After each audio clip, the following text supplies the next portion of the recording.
हमने अपने mummy papa को बताया। उन लोगों को तो हमसे बिल्कुल ही सहानुभूति नहीं हुई। जब यही बात उन्होंने जाकर अपने मम्मी पापा को बताई कि हमारे गणित के अध्यापक जो हैं वह हमारे बगल वाले मकान में रहने के लिए आए हैं और उनसे हम बहुत डरते हैं। जब ये चीज़ें उन्होंने अपने मम्मी पापा को बताई तो उनको मतलब उन बच्चों से कोई सहानुभूति नहीं हुई है। दिक्कत क्या है, पापा गरज पड़े। उसी वक्त उनके पापा उन पर गुस्सा हुए कि अगर तुम्हारे गणित के अध्यापक बगल वाले मकान में आकर रहने लगे हैं तो तुम्हें इसमें क्या दिक्कत है। कुछ भी हो, पड़ोसी तुम्हारी पसंद से तो नहीं आएंगे। तब उनके पिताजी ने उनसे कहा कि कुछ भी हो जाए, पड़ोसी आसपास तुम्हारी पसंद से तो नहीं आएंगे। जब तुम लोगों को ज़रूरत पड़े तो उनसे मदद भी ले सकते हो। हमारी माँ खुश होकर बोली। तभी उनकी माँ खुश होकर बोली कि तुम उनसे डर क्यों रहे हो, तुम चाहो तो उनसे मदद ले सकते हो, क्योंकि गणित में तुम लोगों को हमेशा दिक्कत आती रही है। अब तुम्हारी समस्या हल हो गई है कि तुम्हारे गणित के अध्यापक जो है वो तुम्हारे पास ही आकर रहने लगे हैं, तो तुम्हें तो और खुश होना चाहिए, पर तुम तो डर रहे हो। रवि और मैंने एक दूसरे की ओर देखा और आहें भरकर रह गए। उन दोनों भाई बहनों ने एक दूसरे को देखा और आहें भर ली कि अपना सर पकड़कर बैठ गए। स्थिति की विकटता के बारे में इन लोगों को समझाने का कोई फ़ायदा नहीं था। मतलब उस वक्त उनकी जो परेशानी थी उसके बारे में अपने मम्मी पापा को समझाने का उन्हें कोई फ़ायदा नहीं हुआ। इन लोगों से ज़्यादा ध्यान तो हमारे दोस्तों ने दिया। अब दोस्त कैसे होते हैं, वो तो आपकी परेशानी और बढ़ाएंगे। अच्छा ऐसा हो गया, अब तुम लोग बाहर कैसे खेलोगे, अब तुम लोगों को वह बात बात पर टोकेंगे। तो इस तरह से दोस्त आपको और उकसा देते हैं, तो आप और ज़्यादा उससे डर जाते हो। कितना बड़ा संकट है, माधुरी चिल्लाई थी। फंस गए तुम लोग तो। अब यहाँ पर उनके जो फ्रेंड्स हैं, उनके जो मित्र हैं, वो उनको और डरा रहे हैं कि तुम तो बहुत बुरी तरीके से फंस गए हो और तुम्हारे ऊपर तो बहुत बड़ा संकट आ गया है, बहुत बड़ी परेशानी आ गई है। अब तुम लोग क्या करोगे। और तो और तुम्हारा बस स्टॉप भी एक ही होगा। मतलब जहाँ से तुम बस में बैठते हो वहाँ से सर का और तुम्हारा बस स्टॉप भी एक ही है। हमारे दुख में शामिल होता हुआ प्रदीप बोला, जब भी तुम कोई गड़बड़ करोगे तो तुम्हारे घर वालों से शिकायत। तब प्रदीप ने कहा कि यदि तुम कोई भी गड़बड़ करोगे तो वो तुम्हारी छोटी छोटी जो हरकतें हैं, तुम्हारी छोटी छोटी मस्तियों को वो तुम्हारे घर वालों से जाकर कहेंगे और अब तुम्हारे घर पर हर दिन शिकायत होगी। यह तो बात अभी तक हमारे दिमाग में आई ही नहीं थी। लगभग पूरे दिन हम असमंजस की स्थिति में रहे। हमने गणित की कक्षा में मन लगाने का बहुत प्रयास किया। अगले दिन जब बच्चे स्कूल गए तब उन्होंने गणित की कक्षा में अपना मन लगाने का बहुत ही प्रयास किया, लेकिन उनका मन उस वक्त गणित के विषय में नहीं लग रहा था। उनका दिमाग रह कर बार बार उसी चीज़ में घूम रहा था कि अब हम क्या करेंगे।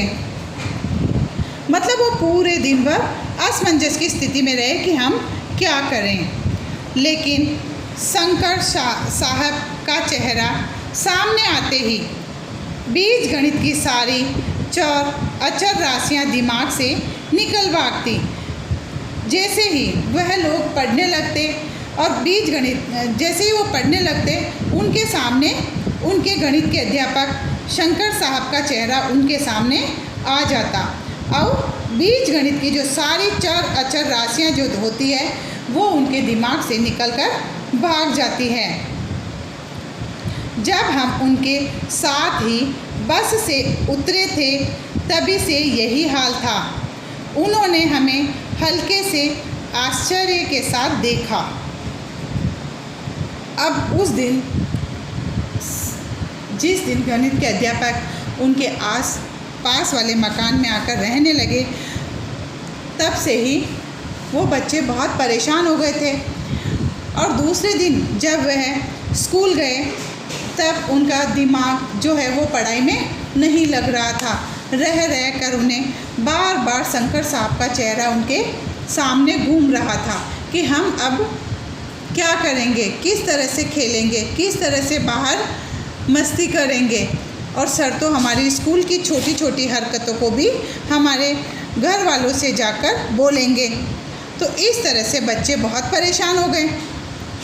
यही चीज़ तुम लोगों के साथ भी होती है कि जिस टीचर से आप बहुत ज़्यादा डरते हैं, मैंने पहले भी बताया था, वही अगर आपके आसपास आकर रहने लग गए हैं तो आपको उस अध्यापक को समझने में समय लगेगा। ज़रूरी नहीं है कि अध्यापक पढ़ाते समय आप पर गुस्सा करता है, वो आपको डराता है, मारता है, तो वह ऐसा ही होगा, ये ज़रूरी नहीं है। कहीं ना कहीं अध्यापक जो है वो बच्चों से प्यार भी करते हैं, उनके साथ वो घुल मिल कर भी रहना चाहते हैं। लेकिन बच्चे क्या करते हैं, थोड़ा सा अध्यापक बच्चों के साथ हंसी मजाक कर लेते हैं, तब बच्चे डरना छोड़ देते हैं कि वाह सर कुछ नहीं कहेंगे, वाह वो हमें नहीं मारेंगे। तो अगर वही अध्यापक थोड़ा सा गुस्सा दिखाकर आपको डराकर अच्छे से पढ़ाता है तो बच्चों में उसका एक डर बैठ जाता है। और यही इन बच्चों के साथ भी हो रहा था। क्या तुम लोग यहीं रहते हो? उन्होंने डपट कर पूछा। फिर अध्यापक ने उनसे पूछा कि क्या तुम लोग यहीं रहते हो? जी सर, हम आपके बगल के मकान में ही रहते हैं सर, मैंने हिम्मत करके धीरे से कहा। तब लेखिका ने हिम्मत करके धीरे से कहा कि सर हम आपके बगल वाले मकान में ही रहते हैं। वे जब भी मेरी तरफ देखते थे मेरा यही हाल होता था। मतलब जब भी वह अध्यापक उन बच्चों की तरफ देखते तो उनका डर के मारे बहुत बुरा हाल हो जाता था। अच्छा, अब समझा, उन्होंने कहा और लंबे लंबे कदम बढ़ाते हुए चल दिए। अब ये बातें कब हुई? जब वो लोग बस स्टॉप से उतरकर घर जा रहे थे। तभी सर ने उनको मतलब पूछा और उनसे बातचीत करके वह बड़े बड़े कदम भर के आगे निकल गए। मतलब बड़े बड़े कदम बढ़ाकर आगे निकल गए। अगली सुबह बस स्टॉप पर पहुंचने में हमने थोड़ी देर की। अगले दिन वह बच्चे जो हैं बस स्टॉप पर थोड़े लेट पहुंचे। रवि नज़र रखे रहा और अंत में बोल पड़ा, अब वे जा रहे हैं। मतलब कि वह बच्चे जो हैं बस स्टॉप पर हमेशा की तरह जल्दी नहीं जाना चाहते थे, क्योंकि उन्हें पता था अगर हम जल्दी चले जाएंगे तो सर भी वहीं आकर रुकेंगे और वह फिर हमें गुस्से से देखेंगे, पता नहीं हमसे क्या क्या पूछेंगे। तो उन्होंने सोचा कि हम थोड़ा सा घर से लेट निकलेंगे जब तक बस आ जाएगी। हम बातें करते हुए जानबूझकर देर कर रहे थे और दोनों भाई बहन आपस में बातें करते हुए जानबूझकर देरी कर रहे थे। और यहाँ माँ को फिक्र होने लगी थी और माँ परेशान हो रही थी कि बच्चे क्यों नहीं जा रहे हैं। अब तुम लोग निकल ही लो, उन्होंने जोर देते हुए कहा। फिर माँ ने जोर देते हुए कहा कि अब तुम लोग यहाँ से निकलो। अगर समय से नहीं निकलोगे तो तुम्हारी बस छूट जाएगी। तभी रवि को नुक्कड़ से बस मुड़ती दिखाई दी। तभी रवि ने देखा कि बाहर बस जो है वह नुक्कड़ से बस स्टॉप की तरफ आ रही है। तब वो लोग भागकर बस स्टॉप पर पहुँचे। हम लोगों ने लगातार 5 दिन तक ऐसा ही किया। वह लोग 5 दिन से लगातार ऐसा ही कर रहे थे कि जैसे ही नुक्कड़ पर उनको बस दिखाई देती और वह घर से निकलकर दौड़ के बस स्टॉप पर आ जाते हैं। शंकर साहब हर बार नाराज़गी भरी नज़रों से हमें देखते। बच्चे अगर ऐसा करते तो सर उनको गुस्से से भी देखते कि ये रोज़ रोज़ लेट क्यों हो जाते हैं, ये रोज़ रोज़ देरी से क्यों आते हैं। छठे दिन जब हम लोग दौड़ते भागते और हाँफते हुए पहुँचे तो वे नाराज़ हो गए। और छठे दिन भी जब उन्होंने ऐसा ही किया तब वह अध्यापक उन पर गुस्सा हो गए।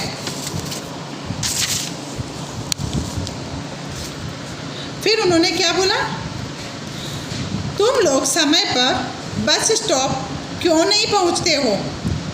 तब उन्होंने उनको डांटा कि तुम देर से क्यों आते हो, समय से तुम बस स्टॉप पर क्यों नहीं पहुंचते हो। उन्होंने डांट कर कहा, यह तरीका ठीक नहीं है, तुम लोग जो ये तरीका अपना रहे हो ये तरीका तुम्हारा अच्छा नहीं है।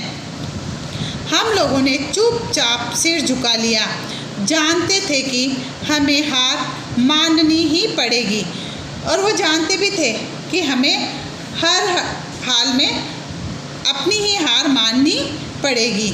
इसके बाद से हम लोग सही समय पर बस स्टॉप पहुंचते और बस रवाना होने तक शंकर साहब के साथ कई पीड़ादायक क्षण गुजारते और जब तक बस वहाँ नहीं आ जाती। अब वो लोग टाइम से वहाँ पर पहुँचने लगे थे, लेकिन बस आने तक और बस स्टॉप पर जाकर रुकते और बस के आने में जितना समय लगता तब तक वह शंकर साहब के साथ बहुत ही कष्टदायक पल गुजारते थे कि मतलब उनके पास खड़ा रहना, फिर उनकी नज़रों को फेस करना, तो ये सब उनके लिए बहुत ही मुश्किल था। वे हमारे अंकों के बारे में सवाल पूछते और जब हमारे अंक कम रहे होते तो बहुत ही अप्रिय अंदाज में घुर्राते। फिर धीरे धीरे वह उनसे उनके अंकों के बारे में पूछते रहते कि तुम्हारे इसमें कितने नंबर आए, उसमें कितने नंबर आए। और जब कम नंबर होते तो वह उन पर गुस्सा होते।